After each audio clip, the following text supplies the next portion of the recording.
मौत की सजा सुनाई जाती है। लेकिन अगर सोमालिया की बात की जाए तो ये दुनिया के उन चंद ममालिक में से एक है जहां किसी का कत्ल करने वाले को न सिर्फ सजाए मौत दी जाती है, बल्कि इनका सजाए मौत देने का तरीका इतना भयानक होता है कि इसे सुनकर बंदी के रोंगटे खड़े हो जाते हैं। सोमालिया के लॉज के मुताबिक अगर कोई शख्स किसी का मर्डर करता है या इसी तरह का कोई बड़ा जुर्म करता है तो इसे जिंदा रहने का कोई हक नहीं है। इस शख्स को पहले तो जेल में बंद कर दिया जाता है और जब इसकी मौत का फैसला हो जाता है तो फिर शहर के बीचों बीच एक मजमा जमा किया जाता है। इस मजमे में हजारों लोग शामिल होते हैं और मुजरिम को इन लोगों की आंखों के सामने मौत दी जाती है। सिर्फ इतना ही नहीं, बल्कि ये मौत 3 तरीकों की होती है। या तो मर्डरर को सबके सामने गले में फंदा डालकर फांसी दे दी जाती है, या फिर पुलिस ऑफिसर इसे सबके सामने बांधकर इसके जिस्म पर गोलियों की बुछाड़ कर देते हैं। वो लोग उस वक्त तक इसको गोलियां मारते रहते हैं जब तक वो मर नहीं जाता। लेकिन इससे भी खौफनाक मौत ये है कि मुजरिम को रस्सियों से बांधकर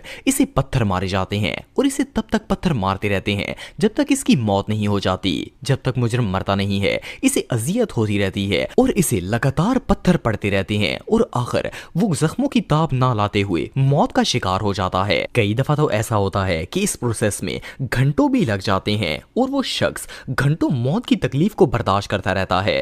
बहरहाल जो भी हो, ये सीन वाकई में टेरिफाइंग है। दोस्तों, सजाए मौत के मामले में जापान पूरी दुनिया से अलग है। नॉर्मली ऐसा होता है कि जब किसी मुजरिम को सजाए मौत देनी होती है तो जज कोर्ट में सबके सामने बता देता है कि इसे फलां दिन फलां वक्त पर फांसी दे दी जाएगी। लेकिन जापान में ऐसा नहीं होता। इस मुल्क में मुजरिम को सजाए मौत सुनाने के बाद एक काल कोठरी में बंद कर दिया जाता है। इसे ना तो ये बताया जाता है कि इसे कब फांसी दी जाएगी और न ही इसे पता होता है कि इसके पास कितना वक्त बाकी रह गया है। यहाँ तक कि वो कई कई साल तक इस कोठड़ी में पड़ा रहता है और इसे पता ही नहीं होता कि वो कब मर जाएगा। 1969 में जापान के एक शख्स आइवा हाकामाटा को भी कोर्ट ने डेथ पेनल्टी दी थी, लेकिन वो 45 साल तक जेल में पड़ा रहा और आखिरकार 2014 में इसे रिहा कर दिया गया था क्योंकि वो बेकसूर था। ऐसा इसलिए किया जाता है ताकि कैदी हर वक्त अजियत का शिकार रहे। ये डेथ पेनल्टी इतनी ब्रूटल होती है कि मुजरिम हर रोज अपनी मौत का इंतजार करता है।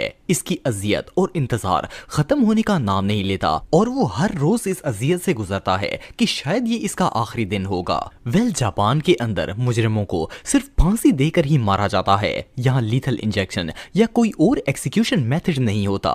ये वाकई में बहुत अजीब है।